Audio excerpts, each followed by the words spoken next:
Hotep à tous, bienvenue sur la chaîne des panafricanistes par essence, par conviction et par excellence. Celle des citoyens kémites par nécessité et obligation de combat. Nous sommes une chaîne qui n'est guidée que par nos ancêtres et rien que par les ancêtres qui appartiennent à l'égrégore du monde noir. Par conséquent, nous ne croyons en aucun Dieu venu de l'étranger. Toutefois, cette vidéo n'est aucunement destinée à inciter à la haine ou à la violence, car nous menons un combat qui est d'abord et avant tout spirituel, intellectuel et démocratique. Ensuite, il est politique, géopolitique et géostratégique. Contre l'impérialisme, le colonialisme, le néocolonialisme et l'endocolonat, qui sont tous qualifiés de crimes contre l'humanité. Nous menons ce combat sur la base du principe fondamental que nous avons hérité de nos ancêtres kémites, qui est celui de la Mahat, c'est-à-dire solidarité, vérité et justice. Vous êtes donc en droit de connaître la vérité et nous avons l'obligation de vous dire la vérité, rien que la vérité, afin que justice soit rendue au continent africain. Et ça, c'est notre modeste contribution dans cette noble lutte en faveur de la souveraineté, la dignité, la solidarité et l'unité africaine.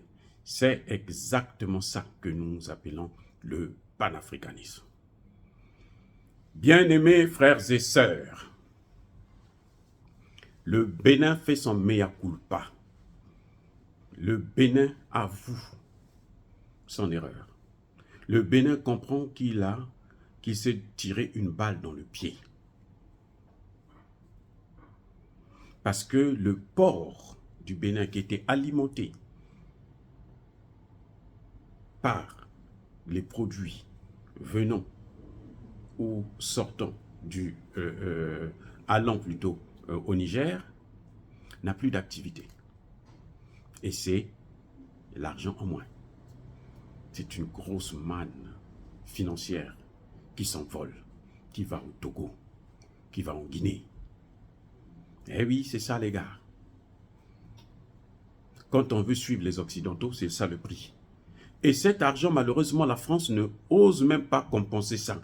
Parce que quand on est un pays qui se respecte, comme la France, vous envoyez en mission des pays comme le Sénégal, la Côte d'Ivoire, le Bénin et autres, mais vous devrez compenser. Dans le sens où les problèmes économiques qui leur arrivent, vous payez à leur place. C'est comme lorsque l'État vient vous déloger. Dit, moi je veux prendre cette partie, mais l'État doit vous dédommager. Mais la France ne fait pas ça. Et il faut être Patrice Talon. Ben, comme il est talent, c'est un talent, donc il est en bas, il ne peut pas, il n'est pas intelligent. Le talent, il est en bas, non? C'est lui qui va piétiner tout ce qu'il y a de mauvais sur terre. C'est le talent. Ce n'est pas les mains, c'est le talent. Donc, il est talent. On lui a donné le nom talent parce qu'il est en bas. Son intelligence, là, elle est limitée au niveau de la terre. Ça ne monte même pas à son cerveau.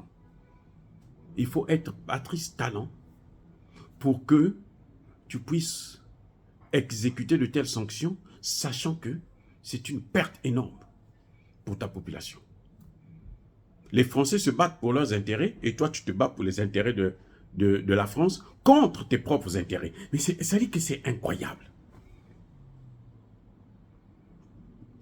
Monsieur Talon, lui, il demande maintenant à ce qu'il ouvre, ils ont ouvert les frontières pour que les produits du Niger puissent maintenant aller et revenir des deux côtés de la frontière.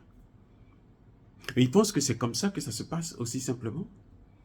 J'ai apprécié la décision des autorités en faisant comprendre aux commerçants, aux hommes d'affaires nigériens, de faire attention. Tant pis pour eux. S'ils préfèrent continuer à aller au Bénin, ça c'est leur problème. Mais il faut que le Bénin puisse subir. C'est encore s'il y avait un autre président, mais avec celui-là, il faut que les Béninois puissent savoir ce que c'est. Parce que je n'ai pas vu les Béninois marcher pour demander à Patrice Talon d'arrêter avec ça. Je n'ai pas vu les parlementaires béninois s'attaquer à Patrice Talon comme les parlementaires du Nigeria l'ont fait. Oui.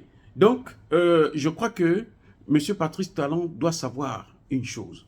Il y a ce qu'on appelle le principe de la causalité. Il y a une cause là, il faut avoir des effets.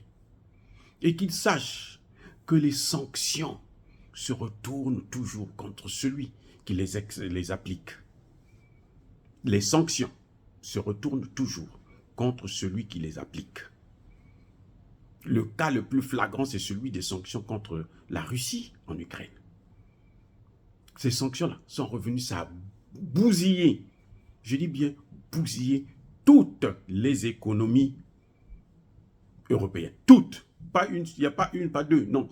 Toutes les économies européennes ont été dévastées à cause des sanctions. C'est pour vous dire, les gars. Oui, donc quand on vient, Patrice Talon vient exécuter les sanctions, quand on est un chef d'État, on n'est pas là pour regarder les intérêts des autres, on est là pour préserver ses propres intérêts. Encore si c'était un pays africain, parce qu'on veut soutenir un pays africain qui a des intérêts menacés, encore ça peut se discuter. Mais là encore, il faut la diplomatie. Ce que Patrice Talon a réagi, mais alors de façon cruelle. Vous savez, il y avait des bateaux, des camions qui étaient chargés, qui étaient arrivés jusqu'à la frontière. Au moment où ils ont pris la décision, il a dit que les décisions là sont immédiates, exécutoires, dans l'immédiat. Eh bien, ce qu'ils ont fait, c'est que Patrice Talon a bloqué ces camions. Ils pouvaient les laisser passer, ceux qui étaient déjà chargés là, et puis donner du temps au Niger, aux hommes d'affaires nigériens, que non, mais écoutez, la prochaine fois, parce que bon, il y a la CEDEAO qui a pris des décisions, et nous sommes membres de la CEDEAO, on ne peut pas aller à l'encontre, donc essayer de faire un peu... Non, non, ils n'ont pas hésité. Ils n'ont pas hésité. C'est comme aujourd'hui le Nigeria. Si le Niger décide de mettre un barrage sur le fleuve Niger, là, le Nigeria va payer des frais.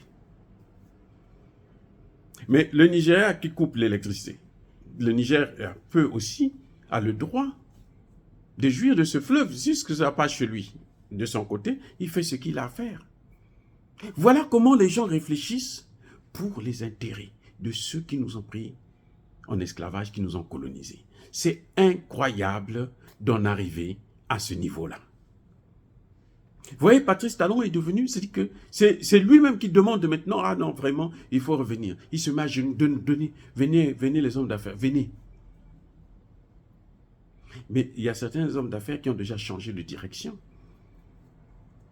qui passent par le Togo, c'est peut-être plus long, certes, parce qu'il faut traverser le Burkina Faso, mais vaut mieux, surtout que vous êtes dans l'alliance. Ça permet aussi au Burkina Faso de se faire de l'argent et vice-versa. C'est comme ça que ça se passe.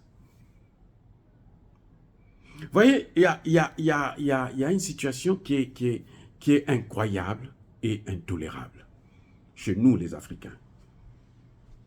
C'est de toujours être mendiant. Parce que Patrice Talon, ce qu'il fait quoi? C'est quoi? C'est qu'il veut être le meilleur élève de la France. L'homme aimé par la France. Il pense que parce qu'il est aimé par la France, alors il est un bon gestionnaire. Non. Même au Bénin, là, la jeunesse, là, elles sont fous de Patrice Talon. Cette jeunesse-là, ce qui compte pour elle, c'est d'avoir sa souveraineté, d'être aujourd'hui libre, et puis d'avoir des débouchés, des emplois. Ce n'est pas parce que tu vas être avec la France, on s'en fout de ça. Et cette jeunesse sait que notre problème aujourd'hui, c'est d'abord la France, jusqu'à preuve le contraire. Les pays qui utilisent le franc CFA sont les plus pauvres d'Afrique. Eh oui, regardez le Niger, ce que les Français ont fait du Niger, alors que le Niger est le troisième ou le cinquième pays producteur d'uranium au monde. Le Niger fournit près de 25% de l'uranium français. 24% de l'uranium de l'Union européenne. Un pays comme ça qui n'a pas d'électricité. C'est quand même incroyable. Tout ça parce que les dirigeants qui étaient là passaient leur temps à servir les intérêts de la France. Maintenant, c'est fini. Oh, mon général Tchani, nous vous soutenons et j'espère que vous n'allez pas reculer. Le départ des troupes américaines aussi est maintenant en vue et c'est une très bonne chose. Bien-aimés frères et sœurs, Encore une fois de plus, je persiste et je signe. Soyez bénis, abondamment bénis, par le Dieu des Kémites et par nos ancêtres angélisés. Mais que tous ceux qui persécutent le continent africain le pillent et le déstabilisent, qu'ils soient noirs, blancs, chinois, arabes, juifs, indiens ou qui qu'ils soient punis, maudits, foudroyés, neutralisés, écrasés, effacés par le Dieu des Kémites et par nos ancêtres angélisés. Vive l'Afrique éternelle, j'ai dit et j'assume.